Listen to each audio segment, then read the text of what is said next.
Hello friends, ஒரு முக்கியமான message. தயவுசெய்து வீடியோவை ஸ்கிப் பண்ணிவிடவோ இல்லை டெலீட் பண்ணிவிடவோ செஞ்சிடாதீங்க. இன்றைக்கி காலையில் எனக்கு ஒரு மெசேஜ் வாட்ஸ்அப்பில் வந்தது. அதில் வந்துட்டு இது போலி என்று நினைத்தேன், ஆனால் உண்மையிலேயே எனக்கு 50,000 கிடைத்தது, நீங்களும் முயற்சி செய்து பாருங்கள் அப்படின்னு ஒரு லிங்க் ஒன்று அனுப்பியிருந்தாங்க.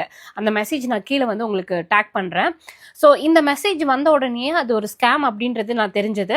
உடனே அந்த நம்பரை பிளாக் பண்ணி நான் அந்த மெசேஜ் எல்லாத்தையும் கிளியர் பண்ணி டெலீட் பண்ணிட்டேன். நான் நினச்சேன் என் ஹஸ்பண்ட்க்கும் ஒரு வேளை இது வருமோ அப்படின்னு நினச்சேன். கரெக்டாக ஹாஃப் அன் ஹவரில் என் ஹஸ்பண்ட்க்கும் அதே நம்பர்லேருந்து அதே மெசேஜ் அதே லிங்க் வந்து அனுப்பிச்சிருந்தாங்க. ஸோ அவர்கிட்ட உடனே அதை டெலீட் பண்ணி பிளாக் பண்ண சொல்லிட்டோம். நாங்கள் யாரும் ஓப்பன் பண்ணல. இது வந்துட்டு ஒரு பெரிய ஸ்கேம். இந்த மாதிரி மெசேஜ் உங்கள் யாருக்காவது வந்ததுன்னா தயவு செய்து உடனே டெலீட் பண்ணி அதை கம்ப்ளீட்டாகவே பிளாக் பண்ணிவிடுங்க. உங்களோட ஃப்ரெண்ட்ஸ் எல்லாருக்கிட்டையும் இதை உடனே சொல்லி அலர்ட் பண்ணுங்க. இதை ஏன் நான் சொல்கிறேன்னா, இப்போ கொஞ்ச நேரத்துக்கு முன்னாடி நான் இன்ஸ்டாகிராம் ஸ்க்ரால் பண்ணிட்டு இருக்கும்போது சிதம்பரம்ல இருந்து ஒரு ஐயா இதே மெசேஜ் வந்திருக்கு, இதே லிங்க் வந்திருக்குன்னு அவர் வீடியோ போட்டிருக்காரு இன்னைக்கு காலையில். ஸோ இது இங்கே மட்டும் இல்லை, எல்லா பக்கமும் ரேண்டமாக யாரோ அனுப்பியிருக்காங்க. ஸோ தயவு செய்து ஓப்பன் பண்ணிடாதீங்க. அப்படி அந்த லிங்க் நீங்கள் ஓப்பன் பண்ணீங்கன்னா உடனே உங்களோட அக்கௌண்ட் எல்லாமே ஃப்ரீஸ் ஆயிரும். அதில் இருக்க பணம் ஃபுல்லாக வந்துட்டு எடுத்துருவாங்க.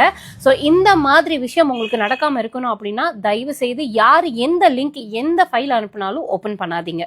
அது தெரிஞ்சவங்களாவே இருந்தாலும் ஒரு டைம் கன்ஃபார்ம் பண்ணிட்டு ஓப்பன் பண்ணுங்க. இம்மீடியட்டாக இந்த மெசேஜை எல்லார்கிட்டையும் ஃபார்வர்ட் பண்ணுங்க. எல்லாரையும் அலர்ட்டாக இருக்க சொல்லுங்க. நீங்களும் சேஃபாக இருங்க. தேங்க்யூ.